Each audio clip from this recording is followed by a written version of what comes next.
That's great. Okay, our third speaker will be Don DiCostanzo, speaking on the new California laws on electric assist bicycles.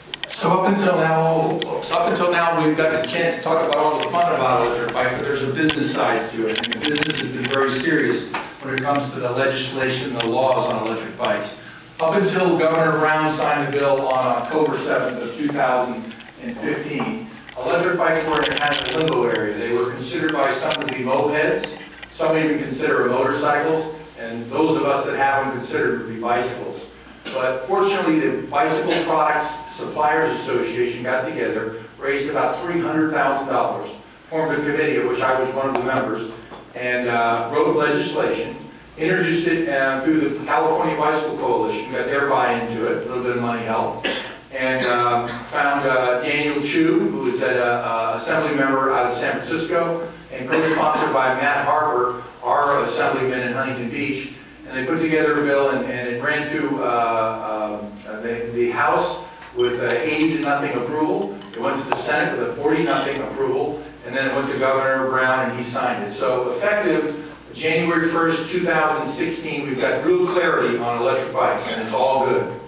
So to make it real simple, a complicated piece of legislation is simple. We created a chart, and we can hand these out, or I think I've got about 90 of them.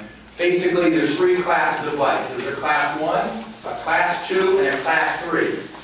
And the Class 1 and the Class 2 are basically treated the same as a bicycle, which means anywhere you can ride a bicycle, you can ride an electric bike, unless some local ordinance or state park or some local municipality outlaws them, they're considered to be bicycles. So if you can ride a bike on a bike path, you can ride a Class 1 or Class 2 bike. Now what's a Class 1 bike? A Class 1 bike is a pedal assist only bike, which means you cannot use a throttle, you can only pedal. That's the European standard. There was a faction of the cycling industry that felt that was an important classification, the things you should have to pedal. The second classification is a throttle bike, which could also include pedal assist, but it would have a throttle. Under the California law, they're both treated exactly the same. You might ask, well, why would they make a law that was exactly the same? Well, that was my point. And on a committee of 12 people on the BPSA committee, I was the only one objecting to it. And I objected so strongly that we created our own bill to fight the bill because we thought it was wrong to have the common thing. At the end of the day, we negotiated a settlement and we ended up joining our bills together, which means we had a Republican and a Democrat representing the bill, which is how we got the 80-0 and 40-0 approval. Turned out to be a bipartisan bill, and we didn't realize at the time it was the smartest thing we did. Pretty hard for the governor not to sign it. So the bottom line is Class 1, Class 2 bikes, they're regulated to a top speed of 750 miles an hour. I'm sorry.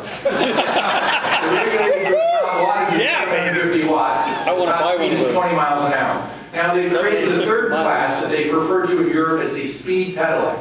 The speed pedelec means it goes 28 miles an hour. Okay? But you cannot use them on the bike path for good reason. Right? They're allowed in the bike lane. They're allowed just about anywhere else but the bike path.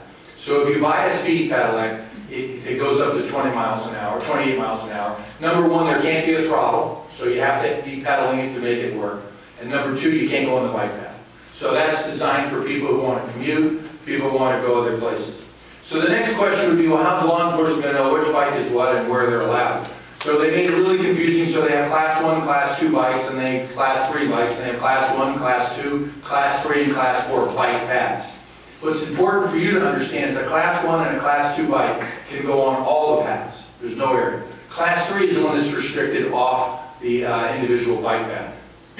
The other things that are interesting about the new law is, up until recently, electric bicycles, or mopeds as they go, required a helmet. With the new law passing effective January 1st, 2016, no helmets required unless you're 17 years or younger. So if you're 17 years old or younger, in other words, under 18, you're required to wear a helmet. But that's also true on a bicycle. So they made them parallel to what the bicycle laws are, which makes a lot of sense. If you ride a speed pedal, like again in Class 3, a helmet is required. That kind of limits it to what the requirements. Oh, they took the age restriction off, which is interesting. So if you're 14 years old, you can ride an electric bike. If you're 12 years old, you can ride an electric bike. If you're 3 years old, you can ride an electric bike. Yeah. Not so sure how much sense that makes, but that's the way the law is. So now, the bikes, the law requires that the manufacturers put stickers on the bikes, but not for a year later. So it begs the question, what happened about all these bikes out there? The positive approach is, well, they're all grandfathered in. The reality of the situation is that as a manufacturer, we don't have to start putting stickers on our bikes until the following year, but we're going to start putting stickers on them immediately to classify what they are. Any questions about that?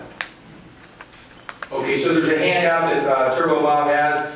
It'll be up on our website tomorrow if you want to go there. And if you don't mind, Bob, you missed a couple of our dealers here today. Pedego Temecula's here. David, are you back there? And Pedego Carlsbad, Denise, where are you? And then Surf Monkey Bikes, where are you?